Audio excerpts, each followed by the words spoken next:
So we're here at Geneva Rock at the point of the mountain at this new loading rack they've built to transfer oil from their big tanks. We're going to show you how to use this. We're going to pull a trailer under here. Let's go up on the rack and show you what to do. Okay, so I don't have a trailer with me today, but we're going to pretend and do it that way. The very first thing you want to do is you're going to pull your trailer under here, put the rack down, put the spout in, and tie it down with that chain.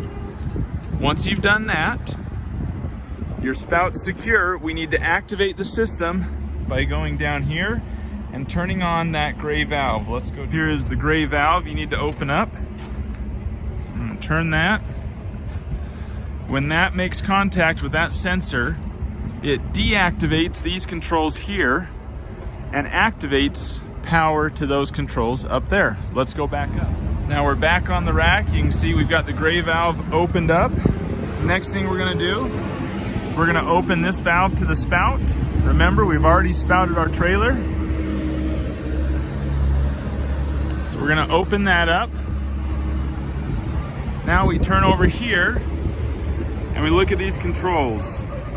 We have to turn one of these two switches based on which tank we're pulling out of. If you're pulling out of tank 7, it's this one. If you're pulling out of tank 8, it's that one, of course. So turn that. And now you're gonna use this middle green button, push that to start loading your truck. It's gonna flash for a couple times as it opens the valve. It'll go solid green once it starts to pump.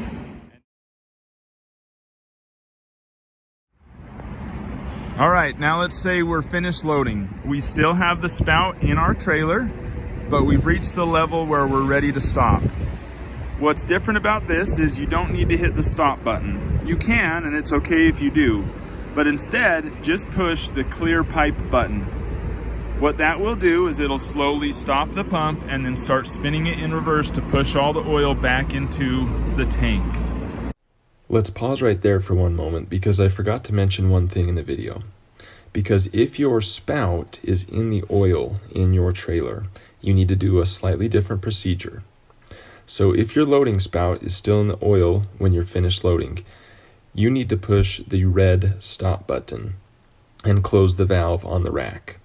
Then you will go over to the spout, lift it out of the oil, and then you will come back and hit the far right green button and put it in reverse. Then you will open the valve on the rack so that the pump can pull all the oil out of the pipe. And then from there you'll follow the same procedure in the video. Thanks. Let that run for about 10 seconds. That way all the oil can run out of the pipe and get out of the system. Then close this valve while the pump's still in reverse, and now come over and hit the red stop button and turn the switch to off. Then you're all done. Next, you can pull the spout out of your trailer and be finished. But don't forget to come down here and turn the gray valve when you're all done. We're coming down to this gray valve. Turn it all the way closed. We're officially done, and now we can leave and go scale out.